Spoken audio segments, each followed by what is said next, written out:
Hello everyone, and thank you to join this iteration of Tech Insider from Scalable Studio. I'm Siddharth. I'll be your host for today's talk. I'm gonna play two videos which will introduce Globant now. Now that I've lost everything to you, you say you want to start something new, and it's breaking my heart you're leaving.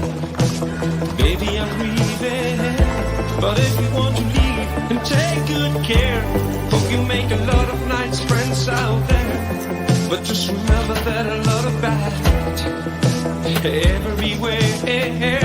You know I've seen what the world can do, and it's breaking my heart in two. 'Cause I never want to see you a sad girl. Don't be a bad girl. Reinvention moves the world forward, and that's what we do best. Oh, baby, it's a wild world. We are Globant, the company you probably don't know, behind many of the digital transformations you do know. Oh, baby, it's a wild world. Globant. Seek reinvention. Across the world, companies have been challenged to remain in constant evolution, transform their culture and business models, rethink their customer experiences, and take advantage of new technologies such as artificial intelligence. Companies face the challenge to become augmented organizations. At Globant, we help pave the way towards this future. We work together with businesses around the world to define their way ahead and augment their capabilities to create new approaches for processes, products, and strategies. We create agile and resistant cultures where teams not only create change, but also adapt rapidly, creating exceptional experiences for millions of people. We walk along this road relying on our set of disruptors and accelerators, driven by artificial intelligence. All of this boosted by our system of studios and agile pods, operating units that foster creativity and innovation. We are a native digital company focused on helping organizations rethink themselves and find their way forward through digital and cognitive transformation. The future is now, and it belongs to augmented organizations.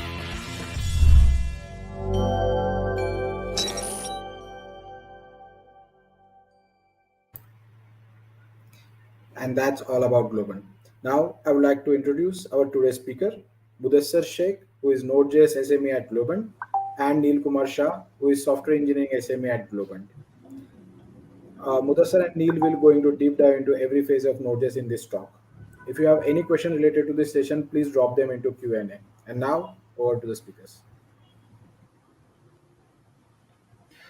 Thanks, Siddharth. Hello, everyone. Welcome to Tech Insiders India edition. Hope you are doing well. In this talk, we'll give you brief and detailed information about event loop, which is heart of Node.js. Thus, our topic for this talk is heart of Node.js, the event loop. I, along with Neil Kumar Shah, will share in brief about Node.js event loop so that you can get familiar with it and use it accordingly. As you all know, event loop is the heart of Node.js, and still we have less information or misconception about event loop. Do you have less information or misconception? Don't worry, in this talk we'll clear all your doubts. So, the topic that we are going to cover in this talk are who provide event loop, what it's required for, what event loop is, how Node.js event loop work, and we'll also do code walkthrough with examples so that you can get practical knowledge as well. In this diagram, you can see that there are two components. The first one is V8 engine and the second one is Libyov. And by looking at this, we can say that the Node runtime environment is made up of few moving parts, like familiar Google V8 engine, which execute our JavaScript logic. But there is also, however, a lesser known library called Libyov, which is responsible for managing asynchronous I/O operation. And in Node.js, along with V8 engine, Libyov is also supported. So do you have any idea about Libyov? No? Don't worry. Just stay with us and you will come to know all about it. So what is Libyov? So libuv is a cross-platform supported library which was originally written for Node.js. Now, what does cross-platform means? So cross-platform means same code can run on different platforms like Mac, Linux, Windows, or any operating system. libuv also provides us with thread pool, which can be used to run user code and get notified in the loop thread. This thread pool is internally used to run all file system operation.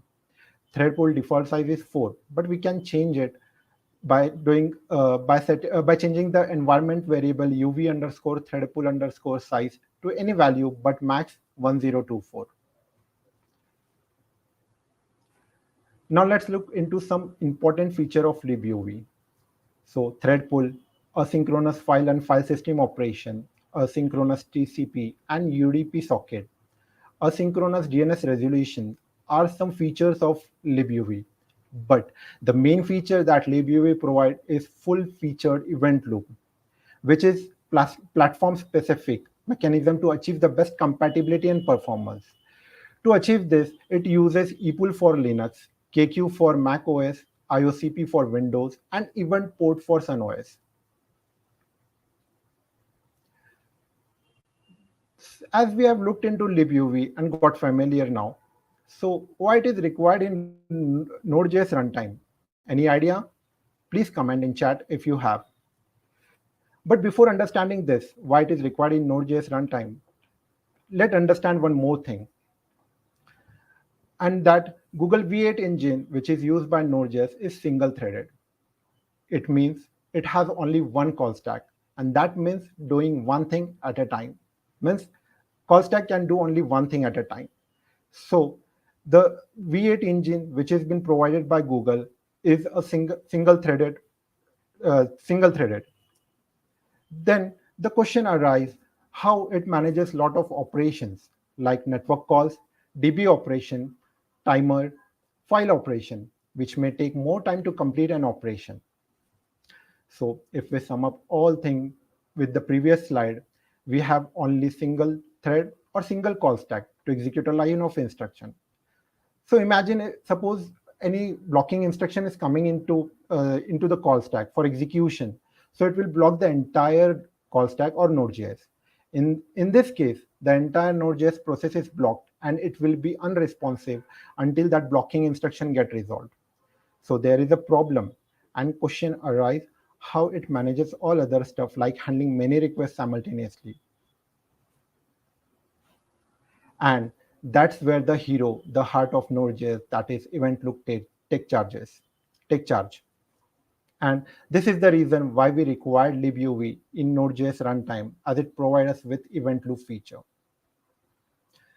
So what is event loop? As you can see in the diagram, the event loop is an endless loop which waits for tasks, execute them, and then sleep until it receives more tasks. And this functionality of Node.js make it memory efficient. The event loop allows Node.js to perform non-blocking I/O operation by assigning operations to the operating system whenever and wherever possible. As you can see in the diagram, there are event queues, which are known as micro task queue and macro task queue. And there is also priority assigned to which task to perform first, as shown on the right of the queue. Now, let's take a look at a diagram. We can see first call stack operation are performed. After that, event loop monitor call stack, and if it found empty, then add task from micro task queue into call stack, and then add task from micro task queue based on priorities. You want me to prove this? Stay with me and we will prove it together. As we can see in this code snippet, we have console.log task 1 followed by 2 set timeout and then promise.result and then 2 process.nextTick. And when we ran this particular code, we got an output of task 1 first, that is the console.log that was present in call stack. Then after that, we got the output of process.nextTick, then promise.result, and then set timeout. As you can see in this diagram, the priorities that are assigned that are given to the microtask queue and macrotask queue are process.nextTick, promise callback, async function, and queue microtask. And in macro task queue, it is set timeout first, then set in time interval, and then set immediate. And this event loop continuously monitor this particular thing.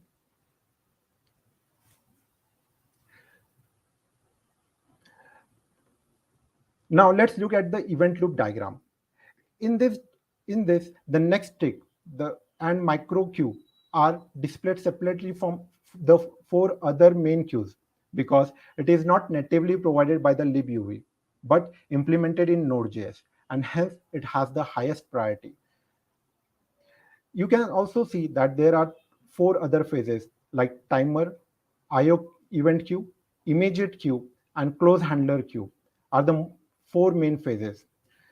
Before each phase of the event loop start, nodes check for the next tick queue and microtask queue for an event for any queued event. If the next tick queue and microtask queue is not empty, node will start processing the queue immediately until the queue is empty before moving to the main event loop phase. And thus this cycle continues until event loop are empty.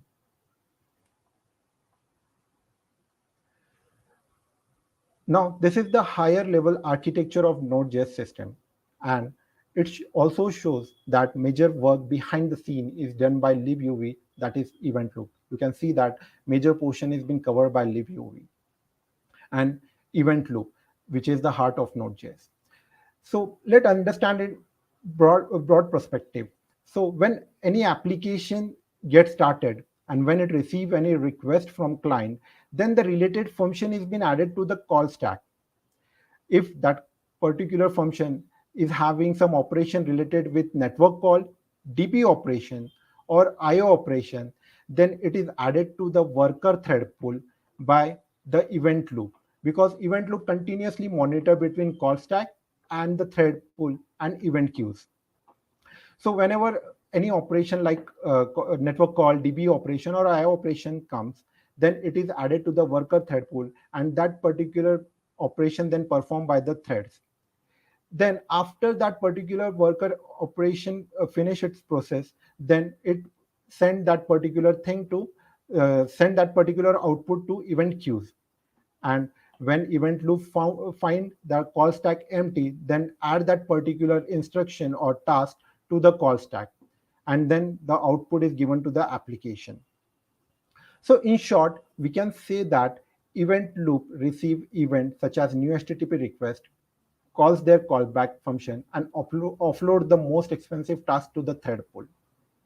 And in this way, the Node.js system works. If that task is only related with call stack, then all the processing will be done in task call stack itself, and it won't be sent to the libuv or event loop. Now, in this talk, you heard me saying the word call stack many times. If you have knowledge on it, please kindly comment. If no, stay with me. Now, what is call stack? Now, before understanding that, let's understand this code snippet. Now, in this code snippet, you can see there are three functions that is been written. One is foo function, the other one is bar function, and the one is bus function. And for this, you can see that the output is first foo function is then bar, and then bus. Then how does this particular code snippet work in Node.js? So for this, let's look at in a broader perspective. So whenever a foo function is called, it will be pushed into the call stack. After that, the next instruction in foo function will be pushed into the call stack. That will be console.log foo. And when this console.log foo will be pushed, it will be executed immediately in the call stack itself and will get output of foo. Then it will be popped as well from the call stack. Then we only have foo function remaining. The next instruction then in foo function will be executed and it will be added to the call stack. That is the bar function.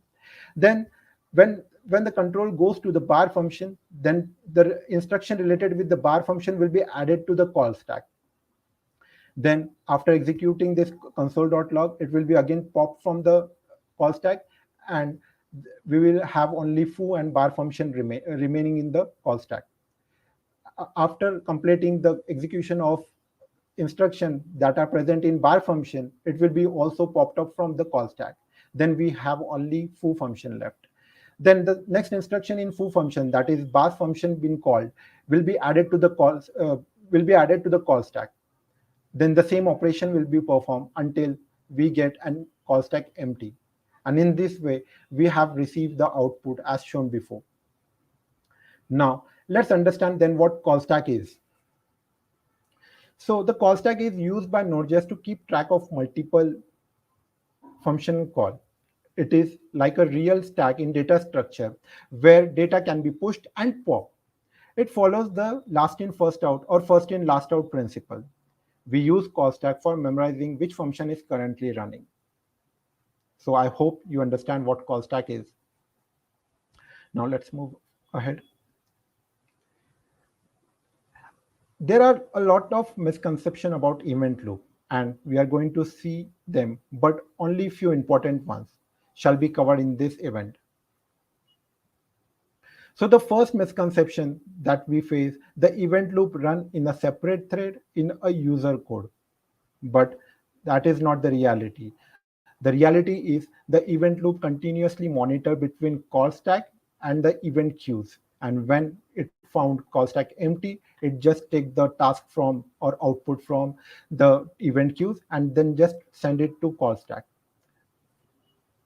The misconception too is everything that asynchronous is handled by the thread pool, but in reality, only if there is no other way. The thread pool will be used for asynchronous I/O operation only.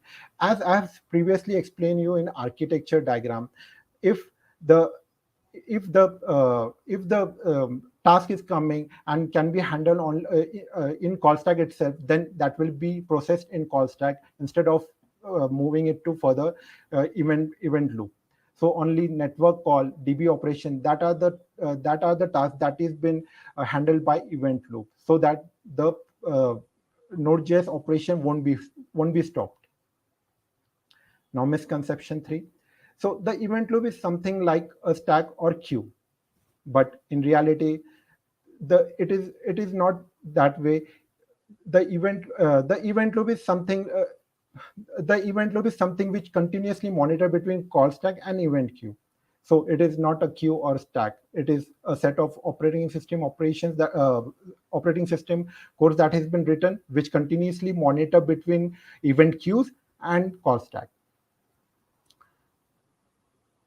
So if you know more about this rather than discuss one, then kindly comment below. Now I would like to hand over the event to Mr. Neil Kumar Shah for further explanation. Over to you, Neil. Thank you.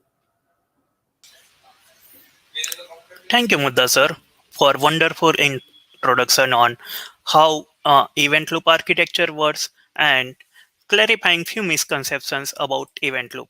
Let me share my screen.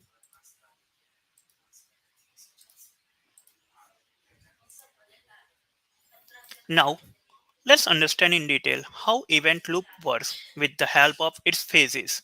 When Node.js starts, it initializes the event loop and it processes the provided input script. It could be your server.js, app.js, or any JavaScript file which you are going to run on your Node.js server. It may make some asynchronous API call, schedule some timers, and cause process.nextTick. Then it begins the event loop. It consists 6 phases: timers, pending phase, idle or prepare phase, poll phase, check phase, and the last one is close phase. All of these phases has a FIFO base, that's a first in first out base queue of callback to execute. While each phase is special in its own way, generally, when the event loop enters a given phase, it will perform any operation specific to that phase, then execute callbacks in that phase queue until the queue has been exhausted or the maximum number of callbacks are executed.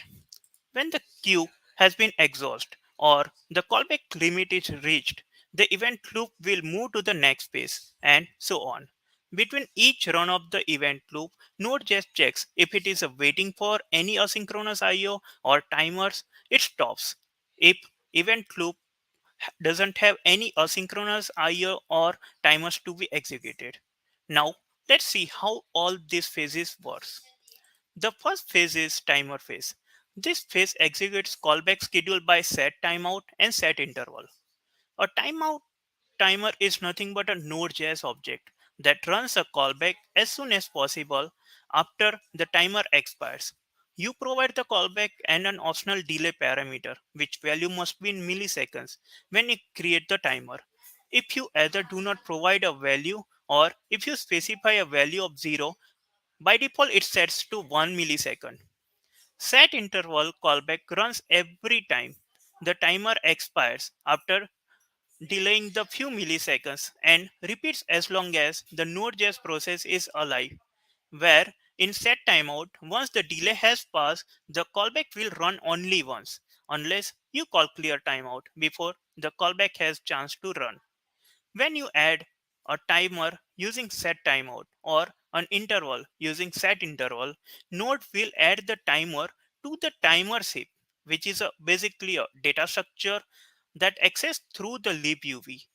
At the timer's phase of the event loop, Node will check the timer's heap for expired timers or the intervals and will call their callbacks respectively. Let's look at this example.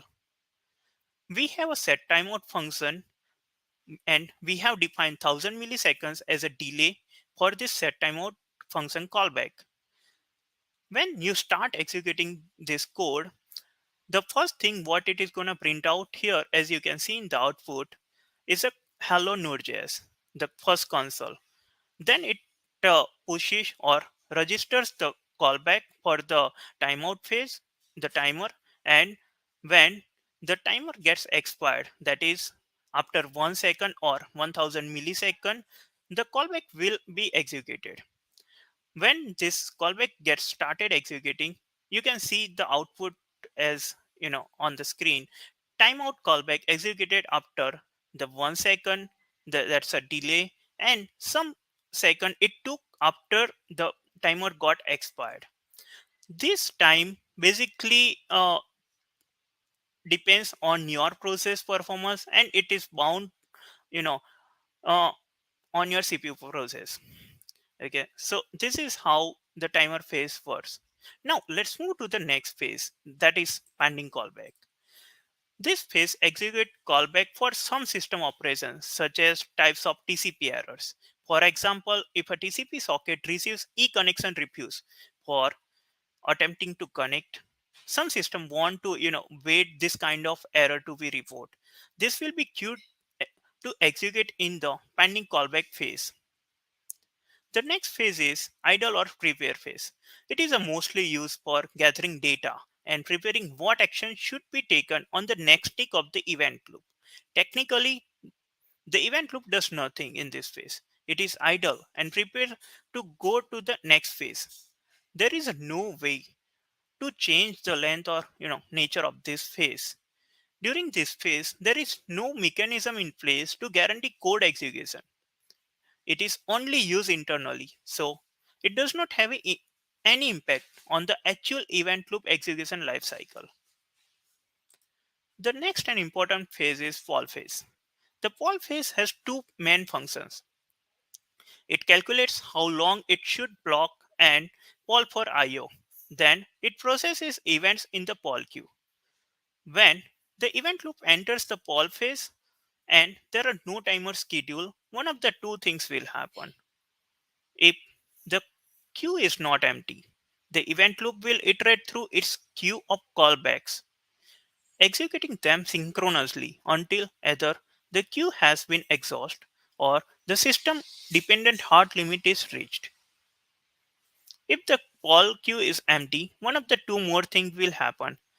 If your script have been scheduled by set immediate, the event loop will end the poll phase and continue to the check phase to execute the scheduled scripts. If scripts have been scheduled by set immediate, the event loop wait for the callback to be added to the queue. Then it executes them immediately. Once the poll queue is empty, the event loop will check for the timers whose time threshold have been reached. If one or more timers are ready, the event loop will wrap up back to the timer phase to execute those timers callback. Now, let's look at this simple example. When you start executing the code, it enters into the following phase. As you can see, we are reading out the file here. Once the file has been read, the callback will be executed. In the callback, we have a set timeout, set immediate, and the process.next tick. As the process.next tick follows under micro task, as Mudassar said in earlier, this will be given no priority. As you can see in the output, when we run this code, the next tick will be executed first, followed by the set immediate and the set timeout. As set immediate will be given more preferences, uh, as you know, we run this code after the fall phase. Like this code is gonna be executed after the fall phase. So the that's the next phase. After fall phase, that's a check phase, and the set immediate will be executed, followed by the set timeout. The next phase is check phase. This phase allows a person to execute callbacks immediately after the poll phase has completed. If the poll phase becomes idle and scripts have been queued with the set immediate, the event loop may continue to the check phase rather than waiting. Set immediate is actually a special timer that runs in a separate phase of the event loop. It uses Libyov API that schedules callbacks to execute after the poll phase has completed.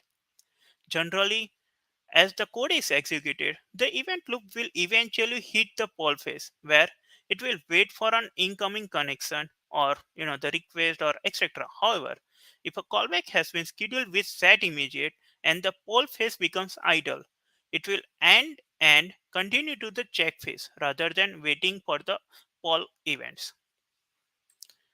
When you schedule set immediate and set timeout not within the IO cycle, then you cannot determine what is gonna execute first.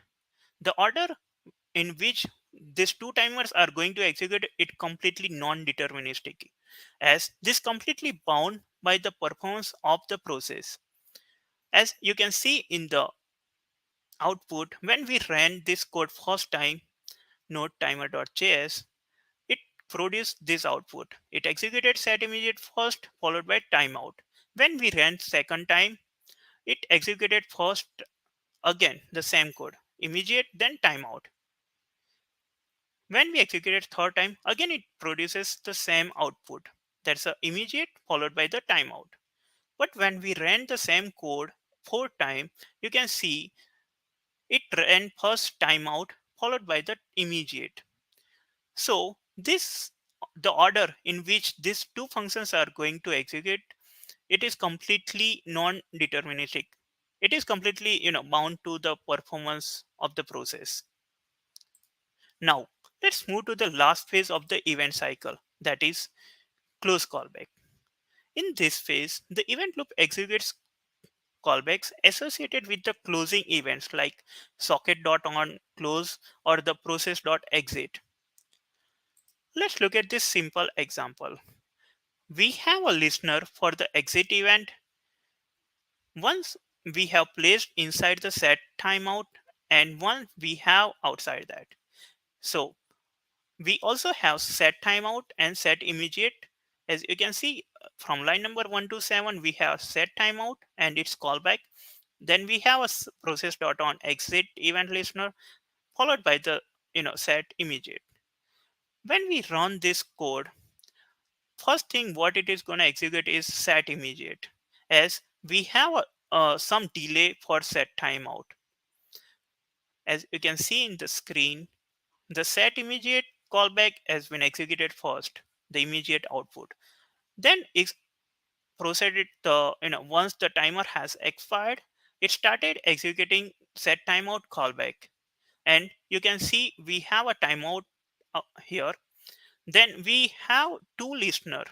This both the listeners are going to execute in the close phase. As you know, all this phase is followed FIFO phase or first in first out based queuing mechanism.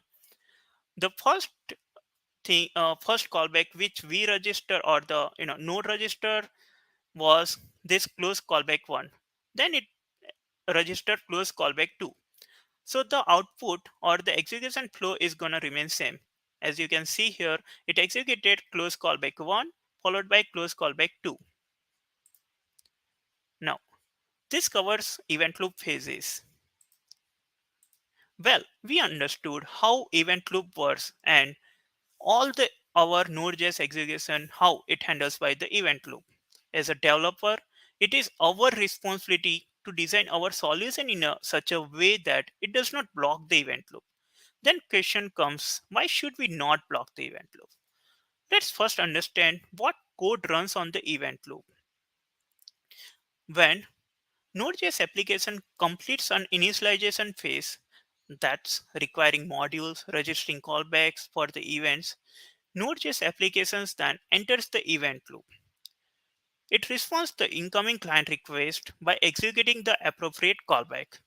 This callback executes synchronously and may register few asynchronous requests to continue processing after it completes. The callbacks for this asynchronous request will also be executed on the event loop. The event loop will also fulfill the non-blocking asynchronous requests made by its callbacks. Example, network IO.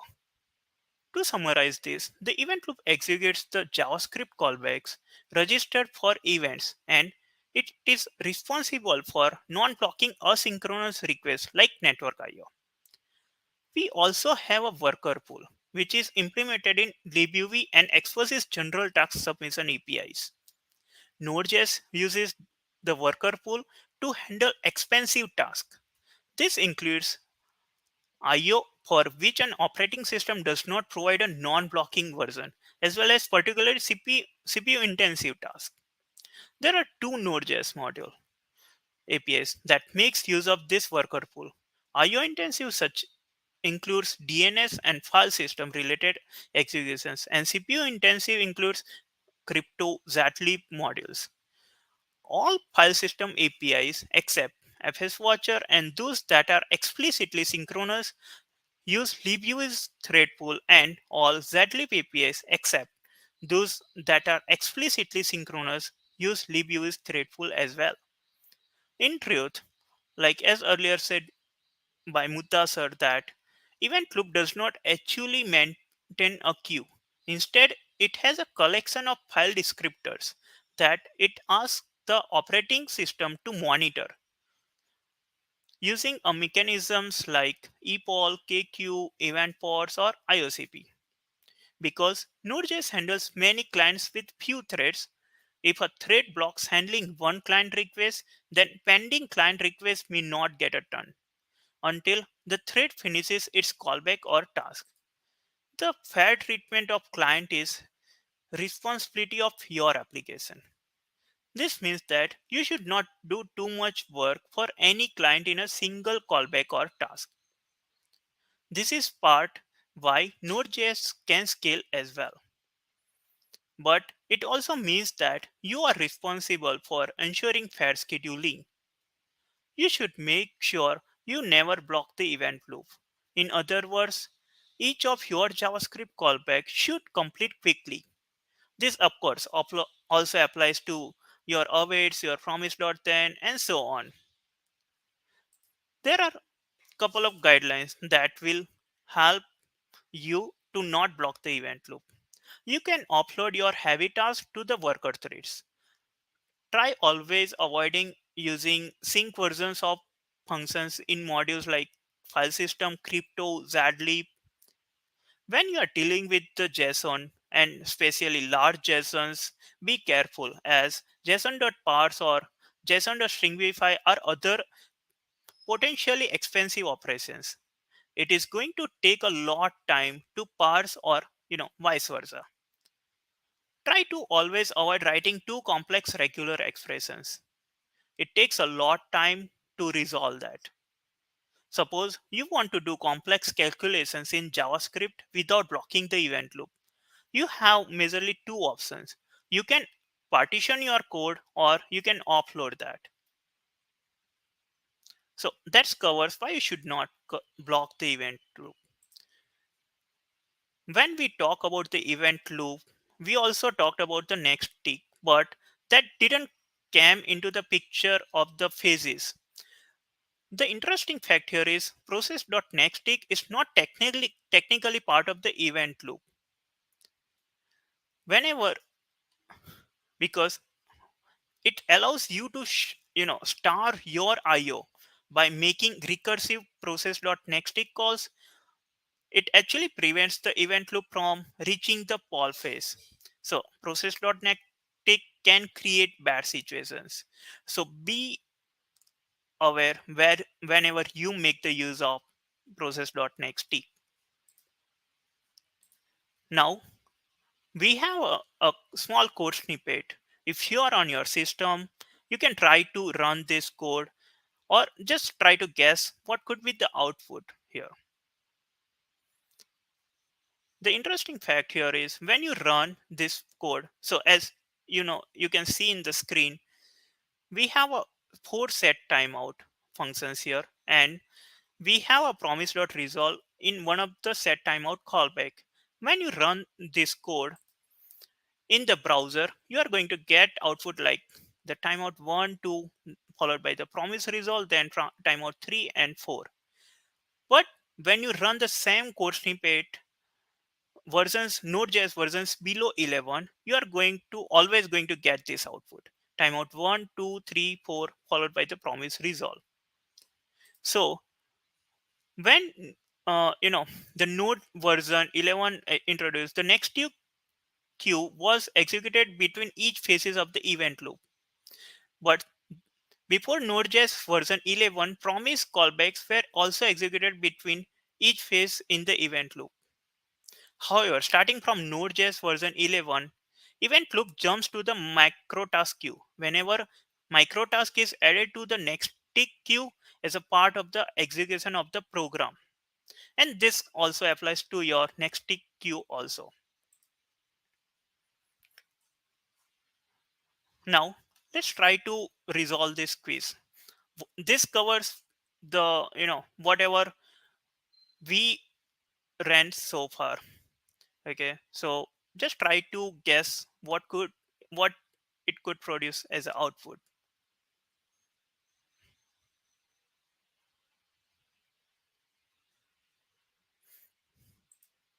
Now let's see how it generated the output.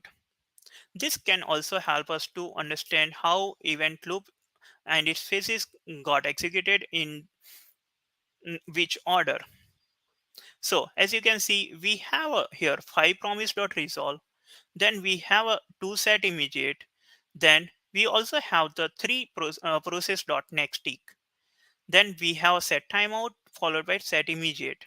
When we run this code snippet, as microtask given more priority to the macro task over the macro task, as whenever we start the executing this code snippet, it is going to first register all these callbacks to the micro or the macro task queue respectively. Then it is going to first start the next tick callback execution, as next tick has a more priority over the promise.resolve. As you can see here on the screen, the next tick 1 followed by next tick 2 and 3 executed first. Then it started executing promise 1, promise 2, promise 3, promise 4 and promise 5. But when it executed this callback, it also registered one more next tick. When it completes the promise resolve, it started executing this callback. So as you can see here, the next tick inside the promise resolves handler, this executed. Then The macro task started executing. There's a timeout followed by set immediate 1, 2, 3, and 4.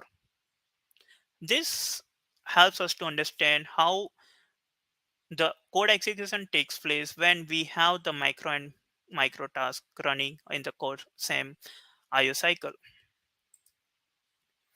There is one more quiz. Just try to guess the output.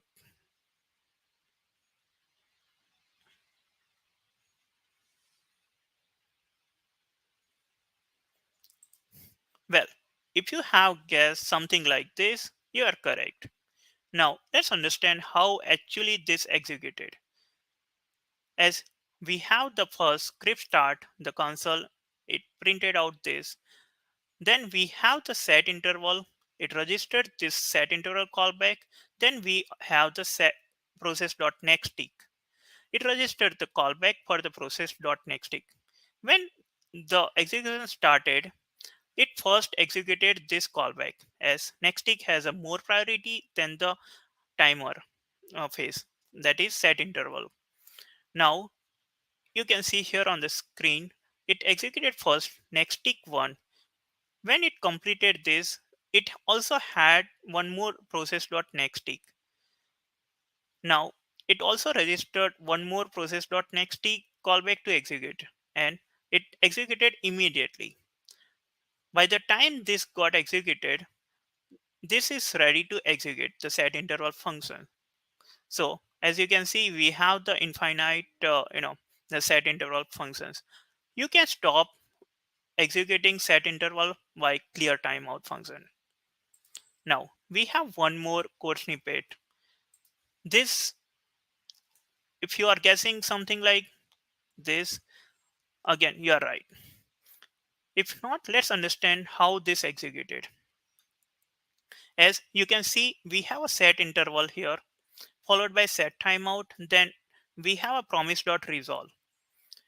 When it started executing this, as you can see on this output, it is going to execute first script start, followed by promise resolve. Again, this is micro task. So we have a two promise one, resolve callbacks here, promise 1 and promise 2. After this, we have a set interval and set timeout. By the time this got completed, the set interval is ready to execute. So it executed set interval callback first, followed by set timeout callback. As once it started executing this callback, the line number 5 to 23, it is gonna first execute this all this promise callback. So the order is again same, the micro task, that is promise 3, promise 4, followed by set interval. Okay, so as here we have one more set interval. In that, uh, you know by the time this set interval is gonna execute, this is again ready to execute. So this is gonna first execute. So that is set interval, followed by set timeout 2. Then we have two callback in the promise resolve. So this is gonna execute after that. So that is promise 5 and 6. After that, we have made explicitly call to the clear interval. So it is gonna stop executing our interval callback. This completes how Node.js event loop phases works and the order of our each asynchronous or synchronous code. Here are few references which can help you to understand more about event loop and its architecture. Before we conclude this session, I would like to say thank you to the entire team and especially Fahim Patel for the wonderful technical guidance and support. We would be more than happy to answer all of your questions. Please drop them into the chat box. Thank you so much for your wonderful and precious time. Thank you.